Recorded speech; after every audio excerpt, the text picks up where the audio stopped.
Hello and welcome back to the 2022 Las Vegas Challenge presented by Innova, stop number 1 on the Disc Golf Pro Tour. You are watching JomezPro with Nate Sexton, Jeremy Koling, and Paul Ulibarri.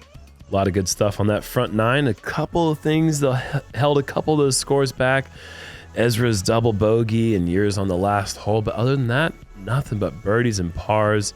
Jackie Chen has been a delight to watch. First time over here in the States. This is his third event, and he has proven that he is matching up the hype that we've been waiting to see. And Chris Dickerson and a slew of other players are at 6 under par, that front nine.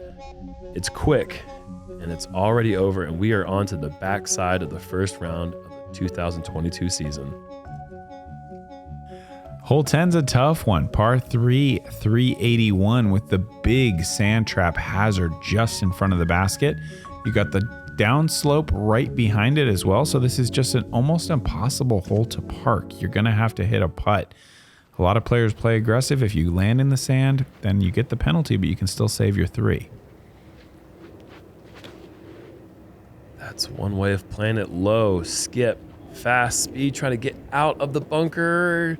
Not quite this time for Ezra. He's going to have that hazard putt from about 28 feet or so. I think you missed the height on that one. I think the first skip took everything out of it. You want to land it, and that one's going to be way too wide. What you want to do is land it, I would say about 40, at most 40 before the bunker to get that skip. And maybe with his power that could work, but right over the bunker is the best play. I've seen some kind of skip through it. If you can go deep of the basket, but then you have a very scary putt. I like this play for James. Wide. Does this get a big screaming skip? Not quite. But if you can just barely wrap it around the backside of that bunker, that's pretty much the perfect play.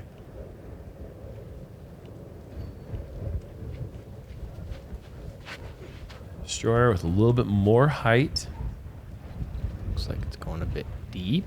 That's a good safe start to the hole, and now you have pretty much no decision. That's almost a guaranteed layup for most players, but it is calm-ish. You see that flag blowing ever so slightly. Right to left win. This is a tough layup. You can kind of give it a go, boy. That is not cool. It was such a good run. Gosh, it's still going. He'll have to try it again, though. And this one isn't going to be as runnable because now he's looking directly at that bunker on the left. Yeah. You just, from where Jackie's from where his second shot was, you just have so little space to land the putter flat where you feel like you're guaranteed that it's just going to stay put. Well, with that left to right crosswind, the only thing you don't want to do is hit the basket. Yeah, right. You know, anywhere else and you're safe. Probably why he gave it a little bid. Ezra's bid for par.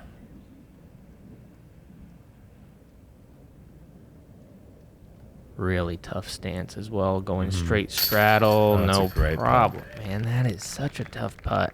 It really is. At least for me personally, to get the momentum up that hill, because with this camera angle, you can't really tell, but he's really having to go uphill. Yeah, he's standing at least 4 feet below the basket. As is James. But he also delivers a good true par putt. So Jackie, unfortunately, going to suffer the only bogey on the card. Oh, that was so unlucky. Nice run at it. 11 or 9 players birdied the whole 9. It was something, not that many, but only 16 players birdied that one, and it's about 150 feet shorter, so it really tells you how difficult hole 10 is. It's a tricky one. Hole 11's tricky too. You see all that out of bounds on the left side, but there's out of bounds on the right side as well, and it's really close to the basket. So this is a small green for this kind of range. It's a lot of width, but really nice judged, and slides just short of bullseye. Beautiful shot from Ezra. Yeah, I'm going to leave him about a 25-footer there.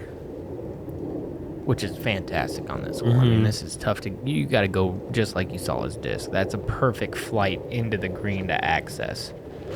For something that's so wide right here, and for the length of 430, it really does feel like a postage stamp green. It's not. You don't get much space to land it where you're not obstructed by a palm tree or these other trees that are early or the OB left. It's very tight up there. James is going to have not good luck, but he's in bounds.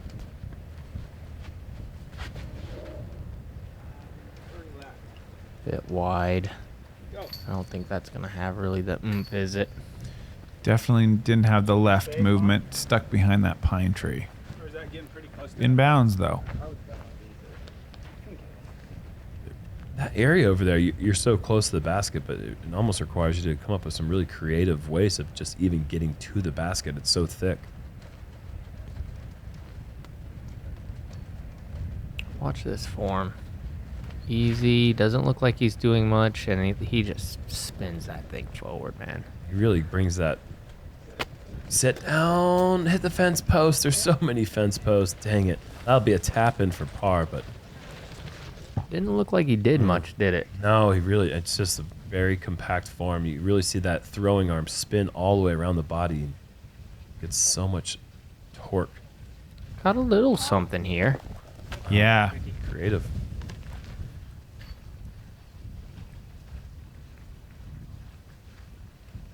Uncomfortable position there for James. Down on the right knee on that rocky surface and coming up a bit short. And that's a big time courtesy violation coming for James Conrad. Stupid branch. Oh no. Oh boy. That is going to be a probably trickier comeback putt than the birdie putt. Annoying. Yeah. For sure, because you can see where he wants to go on that downswing. Oh And no. you see that a lot when you have that annoying little branch in your swing. It's so hard to concentrate. It happened so quick. Both his triple or his double bogey and this bogey, it's just happened so quick. Yeah, think about it. Like, he makes the green on that one, makes that putt. All of a sudden, he's already, Oh yeah. what would that be, 10 under? I mean, 4 strokes better. If he 2-6, he would already be at 9 under. Makes that birdie there, he'd be at 11 under on those 2 holes had the results been switched. And Maybe you should think about that, Ezra. now the whole card is tied at 4 under. Still a fantastic round for him. 4 under with a double bogey and a bogey. Only through 10 holes.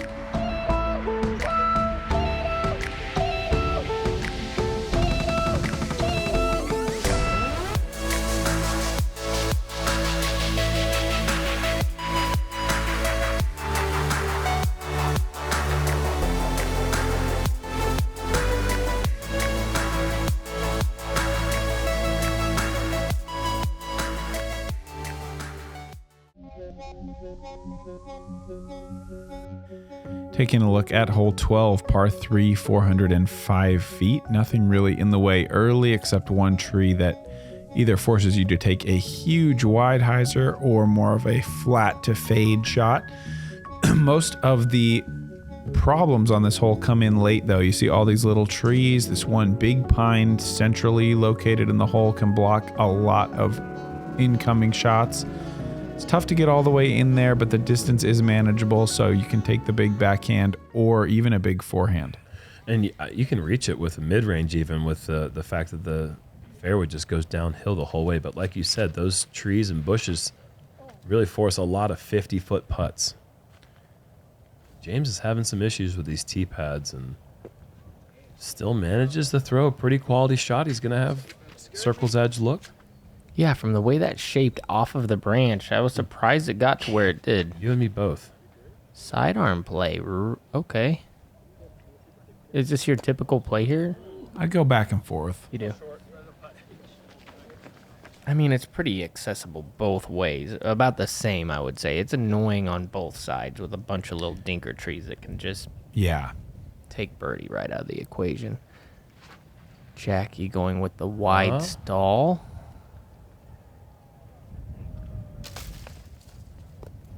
annoying tree. I like this hole though. I like it because you have to get really lucky and no good, no good shots get through. Well, this shot doesn't quite require so much luck, but a lot more power. You can go over top of the trees, and Ezra doesn't even need to watch it. He knows He that lost sight of it in the sky like us. He's just like, oh. he lost sight of hope is what he lost sight of. Just got the wind under it and blew to the left. Quick second. Oh, he's out of the frame. I was going to say, look how jacked Ezra's caddy is. It's not. It's, you know, that bag is heavy. There he is. Wow. Nice little crowd back there following you guys. Popular. I think they're watching the lead card, but Lead card, does that exist in the first round? the final, the feature group. Really looks like they're looking at this card. They might have stolen a glance. Jackie. Straddle. Nearly 40 feet. Ooh. Soft bid. He did that Yeah. with like, it looked like a gator possibly. I didn't get a look on it, though. There were a lot of fans out today. I was happy to see that. I just got to take a moment here as you line up this birdie putt and just really off the top. It is amazing that a player from Taiwan with just limited course variety could have so many options and variety. I mean, obviously we all have access to YouTube and we can watch videos and go out in the field and practice things, but actually implementing them usually requires a lot of experience, and he just doesn't have the wealth of experience from the variety of courses that you might have in other places. And it's impressive to see that player develop the way he has so far in his young career.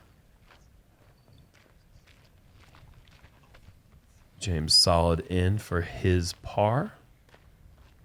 James riding a pretty long par streak right now. He needs to get off that if he wants to secure a good placement going into the second round. As we talked a little bit in the front nine about, this is a sprint. You want to circle that number 45 under, 50 under, if you want to have any chance of winning this event. Hole 13, par 3, 249. One of the more annoying holes you will ever play. 2 bunkers right in front. You're going to see a lot of people trying to just skip out of them. Stall, sidearm, flex shots going a little bit deep might give you a putt back. Careful of the out of bounds green on the right as well. 3 bunkers, though, guarding this. What is this? 8 feet by 8 feet. Plays to go deep and make your putt back. Very few ways to honestly play it to anywhere safe other than going 25, 30 feet long. And of course, probably the most important feature is the Skip out of it. low ceiling off the tee. It makes you have to kind of keep it low. Forces that drive, so you can't just spike one in there. You really have to pick the right disc, commit to that game plan, and just make your putt coming back.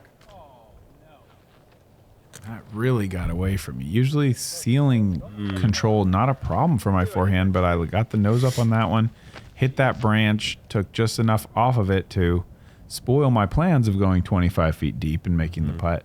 Put me right there in the sand. This looks like it's gonna need it. Okay. I it almost peaked. liked it. Yeah, peeking up there. So maybe Ezra can take a little bit of a lesson from those shots and figure it out. Maybe this is going to be the one that slides out of the bunker. Oh, yeah. Usually 1 or 2 in the group gets that fortunate slide out. That's just a nice, really well-driven flat shot. And a good result.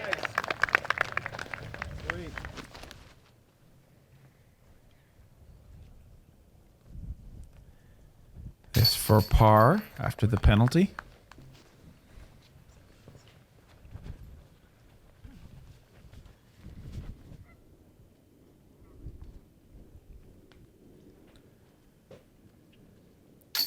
Normally 2 in the bunker, 2 not in the bunker, from my experience of playing this event. And one that's not in the bunker usually misses the putt, and then the other one's parked. Yep, that's very true. It's a scary putt when you go to 30 feet long because those bunkers are right behind the basket. I haven't missed this hole ever. Like you don't miss it when you go to the next tournament? Exactly.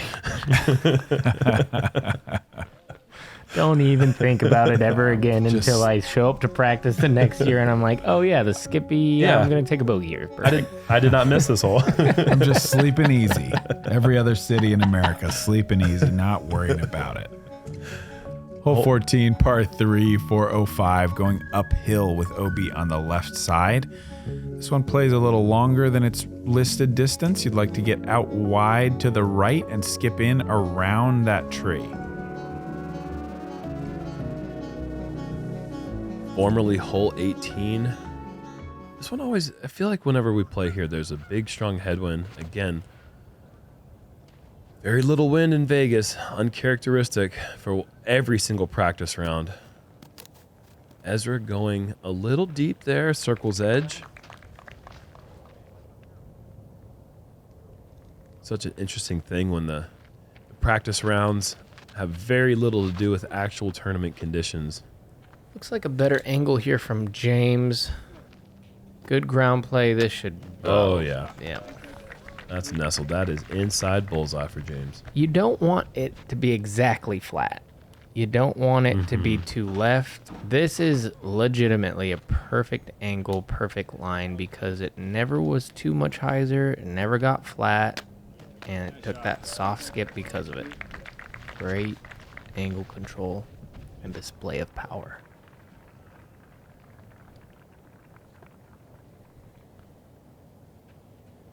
And when you see a perfect shot like that, it's really easy to match it. Yeah. And kinda, sorta. Yeah. You're in the neighborhood. Yeah, it wasn't great. I didn't put it wide enough, and that's a trickier putt than I thought it was going to be. Yeah, that's going to be like a little straddle. And is that branch in your way? Yeah, really low ceiling. Seen this a few times from Jackie today, just a little bit wider than I think he wanted to, but that still worked its way into a very makeable circle 2 putt.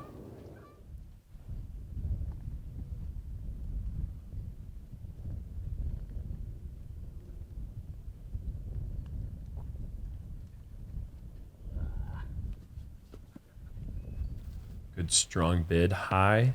Didn't really ever get that drop. It looked like he even had a little bit of a tailwind and remained high all the way through. Ezra, he's the first in this group to get to 6 under. We are through 14, and 6 under was the score to beat on the front 9 from our leaders. So a little bit of catch up this card is playing. So bad. Whoa. What'd you hit on the ground there? The little bullseye tuft. Oh. Is that what those are called? Tufts? Feather. Whisker. Tuft? A tough whisker. Feather? It's just uncomfortable for me when I have to go to a spin putt, but I'm that close to the basket. Hard for me to keep it, especially in a tailwind. Slow enough that I'm not scared that it's going to go so far past, but still somehow keep the elevation. It just was a lot of things happening. How's it going, guys? My name is Swarty. Some of you might know me better as Starframe. I've been doing the music for Jomez since 2016. We wanted to give you guys an exclusive first listen to the 2022 anthem, and then also give one of you the opportunity to name the song.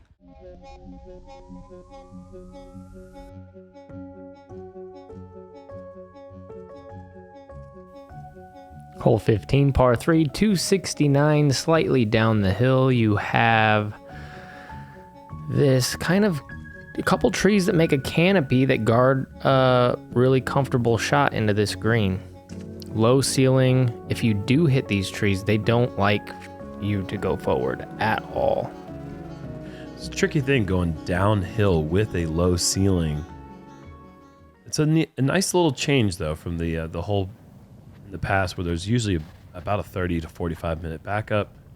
Now we have a 269-foot par 3 that one of the quicker played holes on the course. And there you go.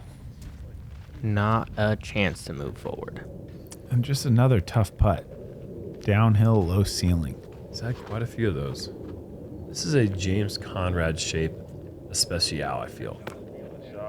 And that is that downhill bit playing into the hole. And James just could not put the brakes on outside circle 1. You're going with Firebird. You were practicing a little bit here with the Rat. What made you make that decision? I just felt like a little bit of headwind, kind of. I wanted to make sure I could keep it on hyzer and try to get it lower. Didn't quite get through there. Caught that last bit of tree. So far, nobody really that close. This looks good, though. Oh, wow. Very wide, straight skip. Beautiful shot from Jackie. I wasn't so sure about it at first, but he played that hole perfectly.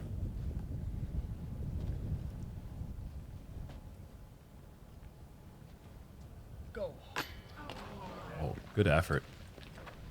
Really good effort. It's on your hand. Oh, no. That's the third time we've seen that's an uncharacteristic, common mistake for James this round, the wide right push.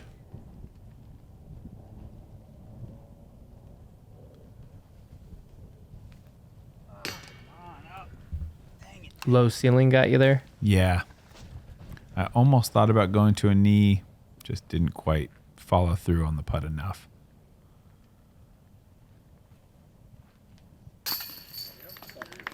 James once again saves par, and his last 9 holes for him have been pretty boring. I'm sure in his eyes he's ready to get on that birdie train and finish this round up with some green numbers. Only a few holes left, though. Back 9 is definitely tougher than the front, without a doubt. Absolutely. By, I would say, 3 shots. So 2, if you can get to 3, 4 down on the back 9, you've had a nice 9. He's got a little time to do that. But that goes for this whole card.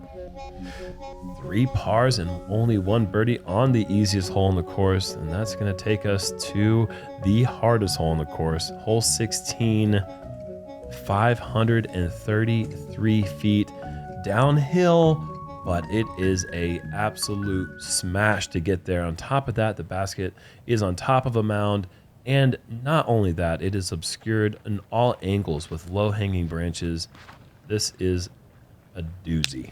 This is the future. I mean, 533 foot par 3 with out of bounds. Unfortunately, Jackie finds it. Dang. But out of bounds green all the way up there by the basket. I mean, Pinpoint landing at that This distance. is- That's asking a lot. this is one of the hardest par 3s I have seen. Ezra going full flex high. He's one of the few that have the power to get there with that Needs to line. go. Can this get off the green? Oh, yeah, it looks like it crossed the corner just barely, but that's going to be a group call. I would have probably given it to him with that angle, but obviously you guys are so far back, you can't quite see that. We got up there. There was an orange flag there. We went with it because somebody up there had a better view than us, and I think it looked pretty believable to me that could have caught a little bit of the fringe. And James is... Did he find the magical space between the bunker and the green? He did. He did.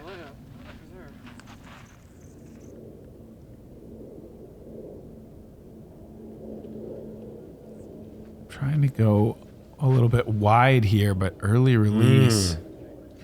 Yeah, the farther you go, the wider that fairway gets, and Well, at least it put on the brakes there. That the shorter you are, the sidewalk comes in fast. Yeah.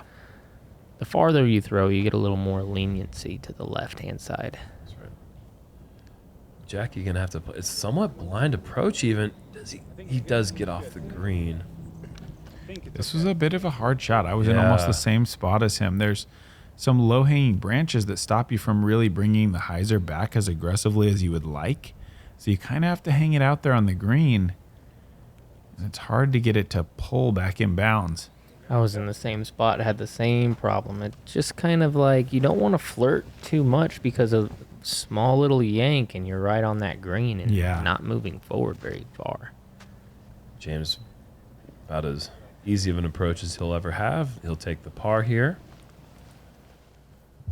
And Ezra has this putt to save the par. Pretty incredible to think he went OB long. And that is going to sting. Almost a perfect drive. Ezra did take advantage of the brand new rules, though. First person I've seen do that, where you don't have to take your meter perpendicular to the OB line anymore. You can choose anywhere in that 1 meter arc from the place where you cross. So he was able to go directly towards the pin.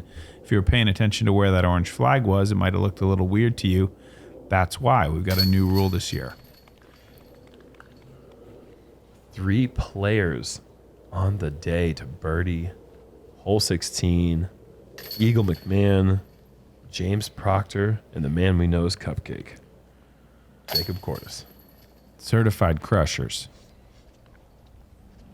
Jacob Cordes, winner of the Wintertime Open, player we're going to probably have to keep our eyes open for this year. A lot of confidence, a lot of power, exciting game. If you have a name like Cupcake, you got a lot of confidence. You got to bring it. You better bring it. Hole 17, par 3, 345 feet. Absolutely, completely blind from the tee. Elevated, chained, usually swinging in the wind. This can be one of the most difficult greens to putt on because you have that OB sidewalk left. And if you leave it right, you have a very scary putt. A lot of decisions to be made. And speaking of wide right, James has pulled this. It's swinging back left, but Great skip, but still way too wide. My goodness, that really fought back left. This is one of those holes where after you play it and you hang it out wide, you go, I could just swing it in there, and even if I go B, I could make the putt. But in tournament situations, that's not possible, you know? Yeah. I prefer this shot over the going out of bounds thing. That is nice. That will leave you pretty good 22 look. But that look, there's OB right behind it, so not going left OB kind of brings in the bogey as well. And those willows just hang down low. Yeah. There's not a lot of good angles. And once you get around circle's edge, my point being is you kind of have to go for it because you're in the circle, even though a low ceiling, and then the OB right behind it. Yeah. And so I'd almost, obviously you don't want to go OB left, but try to park it. If you do, might be a better mistake. And at this point, Nate really needing that birdie. It's been a very slow run in this back nine, all par so far, and that bogey going all the way back to hole 9. It's time to get some green numbers, my friend. Oh, no, not again. And boy, that had all the makings of a long roll away. That was almost just a fantastic putt.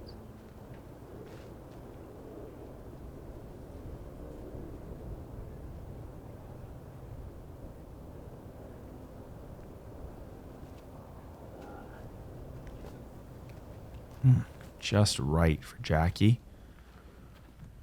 James has almost nothing here. The way he's contorting his body, that is very awkward. Look how low those are. Oh, no way. What an incredible putt. That's a... Look how it goes in. It just kind of like... That is so Amazing. It's almost vertical when it goes right in there. It was an Creativity. amazing putt. That's a year-end highlight putt. Don't forget this, Mike. When you're making that film at the end of the year, that putt belongs. Oh, there it is. Wow. You want to run that magic sound one more time, Nate? Did you just hit a little bit of the willow on the way in? There was almost no way to not hit some willow Yeah. where I was. Just try to get as little of it as I could.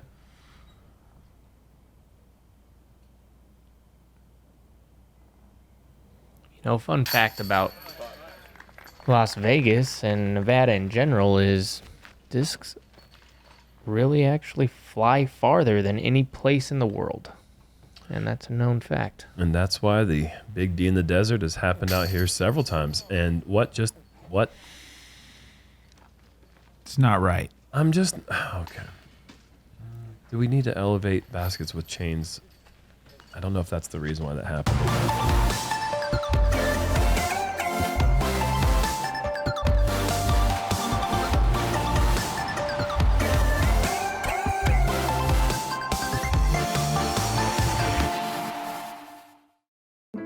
focus. Get rid of any of those pressure thoughts and really center yourself, like where you're at and the shot you're throwing. Trying to just really let everything besides the basket bleed away.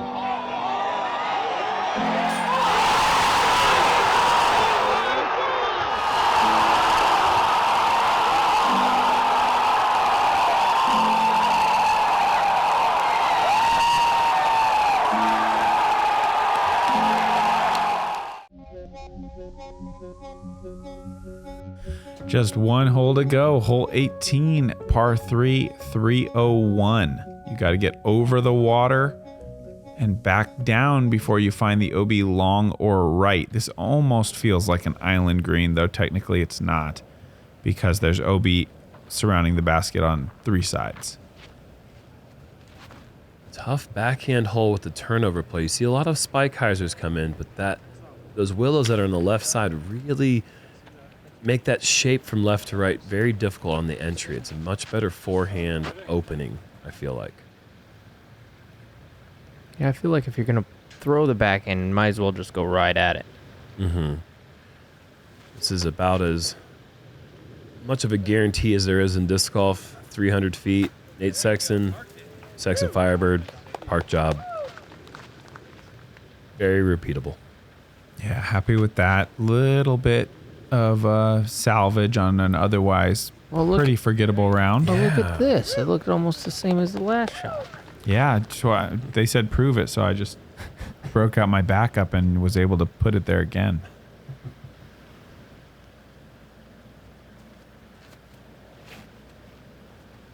Looks very similar. Yeah, my goodness.